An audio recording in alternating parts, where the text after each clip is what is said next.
Oi galera, Prof. Jaque em mais uma aula de arte para vocês e nós vamos dar continuidade ao nosso conteúdo e a gente estava falando sobre o quê? Improvisar os movimentos na dança. Então eu vou retomar um pouquinho para vocês do que a gente conversou, né, na aula passada. A gente falou sobre essa liberdade para criar, a liberdade de criar movimentos. A gente falou sobre esses improvisos que podem ser direcionados ou não, mas eles acontecem de uma forma espontânea e conta com a sua sensação, a forma que você vai contribuir para esse movimento, para essas intenções, e que a improvisação ganhou mais destaque ainda na dança moderna com a Isadora Duncan, que nasceu em 1877 e morreu em 1927. Ela trouxe uma inovação para a dança, né? Já que a gente nessa época, na verdade ela trouxe essa inovação para a época onde a dança era basicamente e era descrita só pelo balé clássico. Então as pessoas tinham uma visão de dança e que essa visão de dança só existia através dos movimentos do balé. Então ela criou uma nova forma, né, uma nova forma de dança baseada no improviso. A gente falou sobre essa improvisação livre ou dirigida, com formas, né, específicas. E a gente falou sobre esses diversos gêneros da dança que trabalham com a improvisação. Na verdade, várias linguagens da dança, vários gêneros da dança, eles podem sim trabalhar com a improvisação. Vou dar um exemplo que é o frevo. Então a gente falou sobre o frevo, comentei com vocês, dei a dica de darem uma pesquisadinha, olhar lá na internet, ver se vocês encontram algumas imagens, alguns movimentos, alguns vídeos do frevo. O frevo, ele tem uma técnica, né? Tem alguns passos específicos que já são pré-determinados, porém, cada passista, né? Cada dançarino do frevo, ele utiliza esses movimentos na ordem que ele interessa. O frevo, essa dança típica, ela é de rua. Só que em 1917 ela passou a ser apresentada e realizada em salões e bailes de carnaval. Então eu falei aqui sobre alguns passos, né? Vou dar aqui também os nomes, anotem aí, peguem um papel, uma caneta e procurem em vídeos alguns desses passos, como dobradiça, parafuso ou saca-rolhas, da bandinha e currupio, tá? Então dá uma pesquisadinha, dá uma olhada nesses movimentos, vê se vocês encontram na internet algum vídeo, alguma coisa que fale sobre, tá?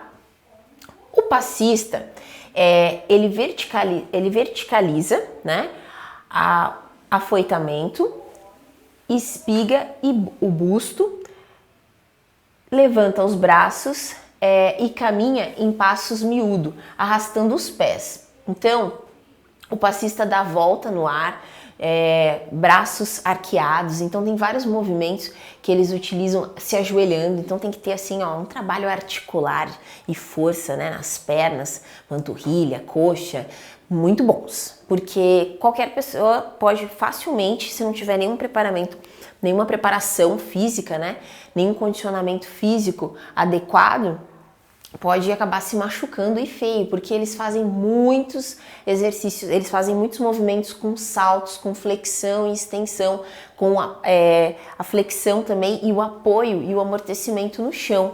Então, se você não tem um trabalho de força, né, de pernas, você vai acabar se machucando nesses movimentos. Geralmente, o passista se utiliza de um chapéu de sol como uma sombrinha, a fim de melhorar e garantir o equilíbrio. Então eles usavam lá esse guarda-chuva para melhorar o equilíbrio numa mão, para fazer os movimentos, trocando, eles passam esse guarda-chuva entre as pernas, é maravilhoso. Então se vocês derem uma pesquisadinha e darem uma olhada nos vídeos na internet, vocês vão encontrar todos esses movimentos.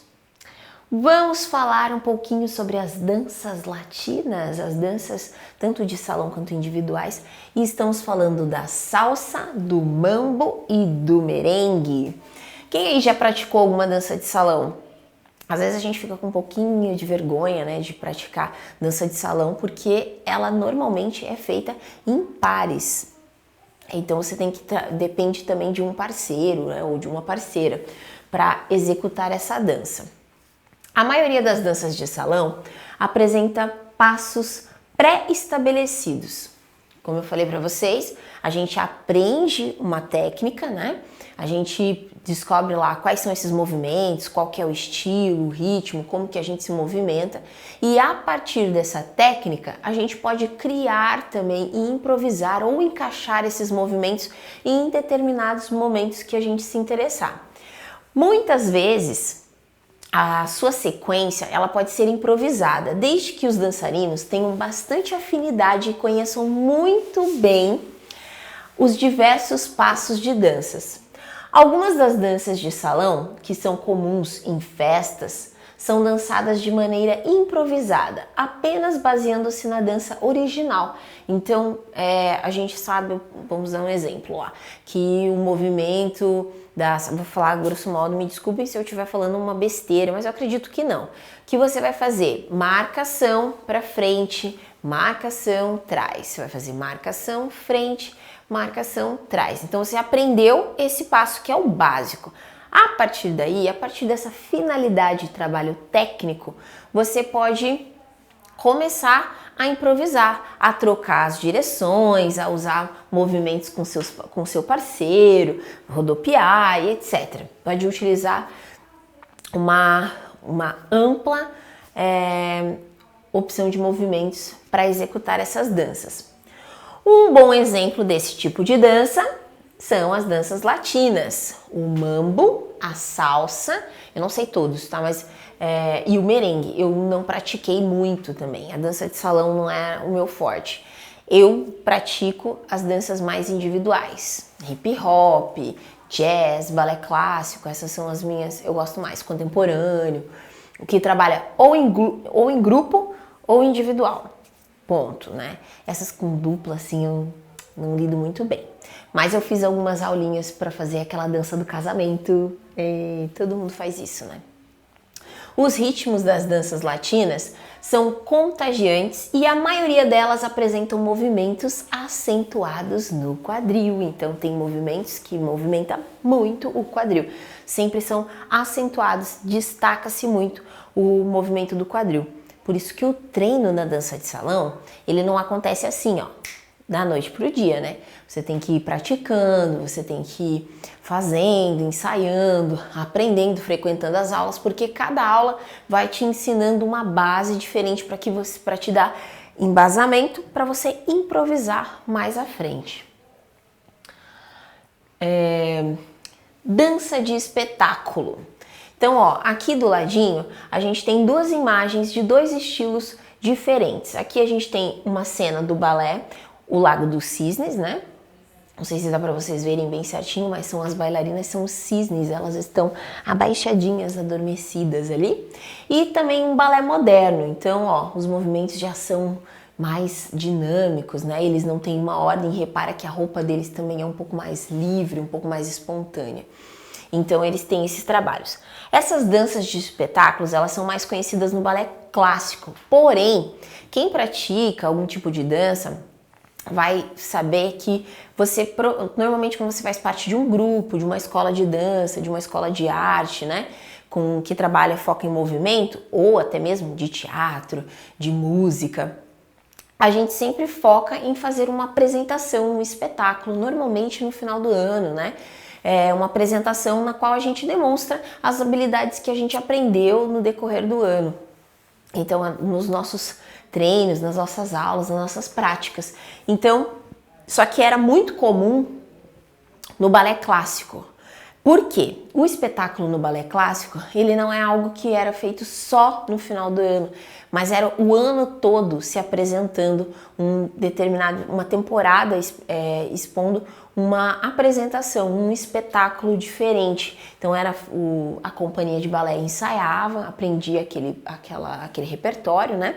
Aprendia aqueles movimentos e ia lá e praticava e fazia e apresentava esse espetáculo. Porém, algumas formas de balé moderno e contemporâneo utilizavam a improvisação como forma de expressar a liberdade nos processos de criação dos movimentos, e foi aí que surgiram essas companhias de dança moderna, de contemporâneo, né, de performáticas no mundo todo, e eles criam espetáculos mesmo, onde tem até movimentos que são improvisados, se essa for a proposta, ou não, movimentos pré-estabelecidos mesmo, bem ensaiados, diferenciados, tá? Aqui a gente tem uma atividade bem legal para vocês observarem, né, algumas dessas imagens de balé e de dança moderna, e para você perceber algumas características, né? E ele pede para você dançar de uma forma improvisada, do jeito que você achar, de acordo com cada imagem dessa. Então você vai improvisar seguindo o estímulo dessa imagem, o que ela está te trazendo, o passo número 1, o passo número 2 e o passo número 3. Tem aqui mais duas imagens, 4 e 5, então são imagens de movimentos, né, de danças diferentes, de estilos diferentes, linguagens diferentes.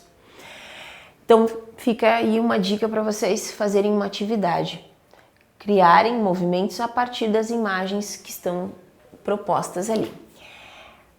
Danças desenvolvidas pela indústria cultural. Então, essas apresentações de coreografias que a mídia divulga, uma coisa que está muito em alta, está mais ou menos, na verdade, já esteve mais, né?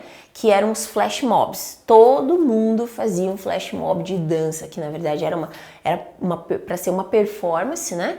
Para ser uma ação, né? Algo que acontecesse em público e que fosse combinada com antecedência pela internet. Porém, algumas pessoas usufruíram, né, dessa ideia do flash mob, que era uma performance, para trabalhar o flash mob com dança. Então essas performances com dança, elas foram trazendo foram criadas, né, para desenvolver e divulgar algumas coisas dessa indústria cultural, né? Durante o período do sucesso dessas danças, é muito comum as pessoas conhecerem tais coreografias. Então a gente acha uma música lá e cria uma coreografia, cria alguns movimentos e isso viraliza. Vou dar eu acredito que todo mundo conheça, o que está em alta é ver esses vídeos, né, na internet com umas pequenas sequências e você ir lá e reproduzir esses vídeos e gravar nas suas redes sociais, também em alta. E são vídeos normalmente com danças bem curtas, com gestuais, né, movimentos de braços, sem muito movimentos de pernas e tudo mais. Depois de um tempo, as pessoas passam a improvisar enquanto executam a coreografia oficial, dando origem a recriações da dança original. Então a proposta aqui nessas danças que são divulgadas, né, pela indústria cultural é mostrar essa sugestão de movimentos para que as pessoas criem também, então acaba viralizando, né? Então essa ideia desses pequenos vídeos de movimento de dança que eu falei para vocês que está em alta. Alguns grupos fazem muito sucesso no início da carreira, mas depois acabam tendo uma popularidade diminuída, né? Suas músicas são feitas para agradar grande parte da população. Na indústria fonográfica, a intenção de lançar duplas, cantores, solo e bandas de modo conseguir, né, o capital. Então, muitos produtores já têm nome consolidado no mercado e dispõem um grande suporte, né, para a música, tendo um certo alcance. A dança surge com a intenção de fixar a música criada criando coreografias. Então, algumas músicas elas são criadas e já logo em seguida eles já pedem normalmente para lançar o quê? Um videoclipe, onde tenha movimentos de dança, que acaba rolando essa interpretação para que venda mais, né? Para que as pessoas visualizem mais ainda essas músicas, acabem comprando, né, e consumindo mais dentro dessa indústria cultural, tá? Muito obrigada por essa aula, foi muito bacana, espero que vocês tenham gostado, sigam lá as dicas e a gente se vê. Até a próxima aula!